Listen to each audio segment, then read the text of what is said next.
Hi friends, welcome to mom's kitchen. ఇప్పుడు simple and crispy mirchi bajji ఎలా చేయాలో చూద్దాం. దీనికోసం ఒక కప్పు శనగపిండి, 2 టేబుల్ స్పూన్ల బియ్యం పిండి, 1 స్పూన్ కారం, రుచికి సరిపడిన ఉప్పు, కొద్దిగా వాము, కొంచెం బేకింగ్ సోడా వేసుకొని కలుపుకోవాలి. ఇప్పుడు ఇందులో కొద్దిగా వాటర్ యాడ్ చేసుకుంటూ వీడియోలో చూపిస్తున్న కన్సిస్టెన్సీ వచ్చేలాగా కలుపుకోవాలి. బియ్యం పిండి వేయడం వల్ల మిర్చి బజ్జీ క్రిస్పీగా వస్తాయి.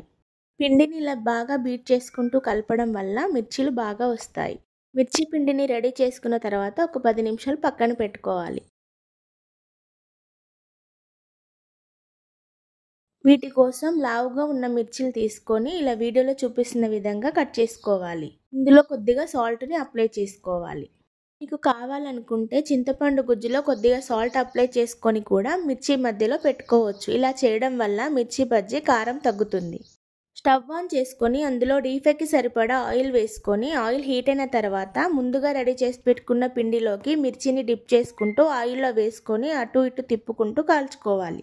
వీటిని మీడియం ఫ్లేమ్లో పెట్టుకొని అటు ఇటు తిప్పుకుంటూ గోల్డెన్ బ్రౌన్ కలర్ వచ్చిన తర్వాత తీసి పక్కన పెట్టుకోవాలి. ఎంతో simple and tasty evening snacks మిర్చి బజ్జీ రెడీ. మిర్చి బజ్జీ అంటే ఇష్టం ఉన్న వాళ్ళు ఈ వీడియోకి ఒక లైక్ చేయండి. ఇలాంటి మరిన్ని రెసిపీస్ కోసం మా ఛానల్ని సబ్స్క్రైబ్ చేసుకోండి. Thanks for watching.